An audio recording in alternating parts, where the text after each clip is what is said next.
Welcome to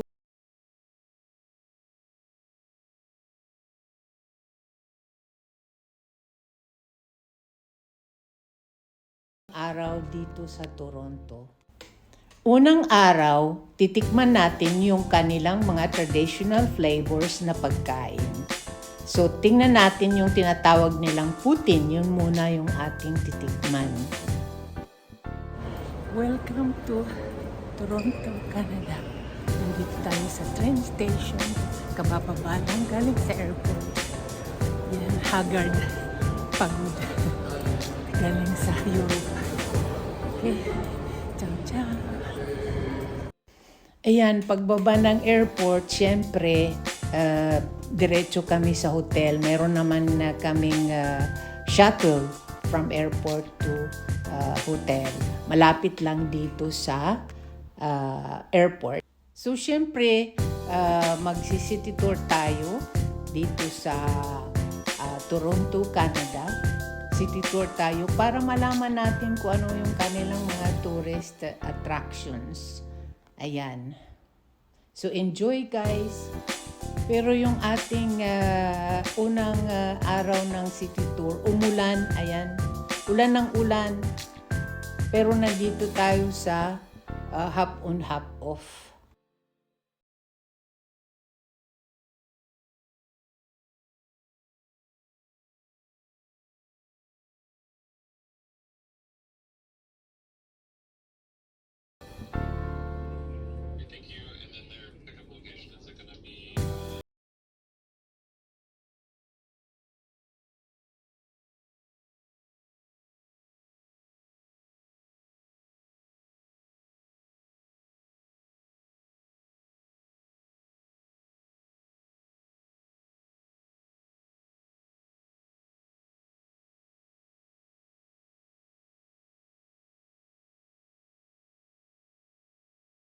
Ng palakas ang ulan dito, grabe. Kaya nandun kami sa taas, sa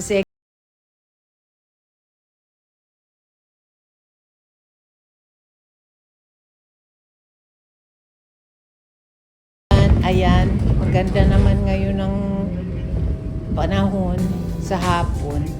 Kaya ayan, maganda rin yung ating nakuhaan dito. Pero maambon pa rin. Yan yung mga bahay residential yata nila yan. Mga residential houses. Yan yung kanilang bahay.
At maraming restaurants at saka shops.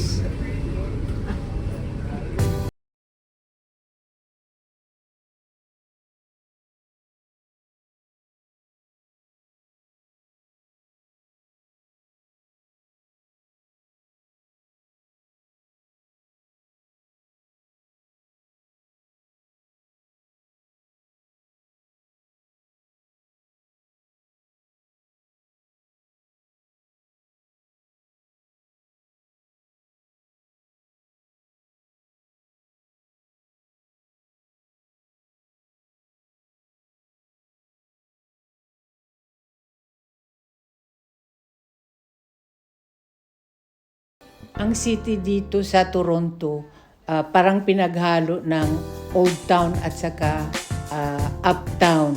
Yung bagong mga building at saka yung mga lumang building dito sa Toronto, Canada. Nagpunta rin kami sa shopping mall dito sa Toronto.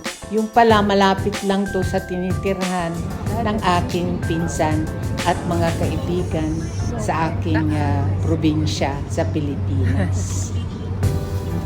Ayaw ko na silang i-bother tawagan dahil alam ko nagtatrabaho sila at ako naman ay nagbabakasyon lang dito. At saka limited din lang yung araw namin at oras dito sa Toronto, Canada. Pwede rin mag-meet up kung lunchtime ganun or dinner time, pero pagod na rin kami. Pero yun yung kagandahan pag wala kang agency na package tour, kasi sarili lang namin yung aming iniintindi. Nag-rent kami ng kotse, kami rin nag-book ng hotel namin, kami nag-reserve ng rent ng kotse, tapos sa amin hawak namin yung oras namin at saka araw. So yun yung kagandahan pag hindi ka nasa package tour. Lagi namin ito ginagawa, lalo na sa Europe. Hindi kami gumagamit ng mga agency, mga package tour. Kasi kami na lang yan. We just drive, road trip sa buong Europe. Tapos kami na rin lang yung nagre-reserve ng hotel the day after. So, mas easy sa amin dito sa Europe mag-travel. Tapos, kahit iba-ibang language, at least nasa Europe, iisa lang yung pera, euro. Pero minsan, yung aming road trip, yung ibang country, hindi sila member ng European. Kaya lang, syempre, hindi naman masyado kaming gumagamit ng pera nila. So, ginagamit pa rin namin yung euro. Katulad dito sa Canada. Dito sa Canada, hindi na kami nagpalit. Kunti lang yung pinalit natin ng pera ng Canadian dollar. Dahil ina-accept naman nila yung card at saka euro na pera. Pero minsan, pag nandoon kami sa local market, gusto nila may cash. So, meron din kaming konting cash na Canadian dollar.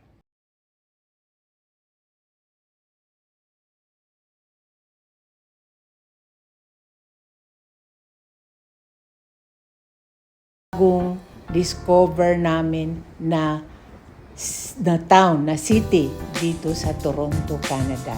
At abangan nyo guys marami pa kaming pupuntahan na mga small villages at saka malaking cities dito sa aming road trip sa Canada. Abangan nyo lang. Siguro after 3 days dito sa Toronto, magdadrive kami from Toronto to Niagara Falls. Tapos mga malapit lang yan, mga 1 hour lang yata ang 30 minutes ang drive. Galing Toronto, papuntang Niagara Falls.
See you on my next travel vlog.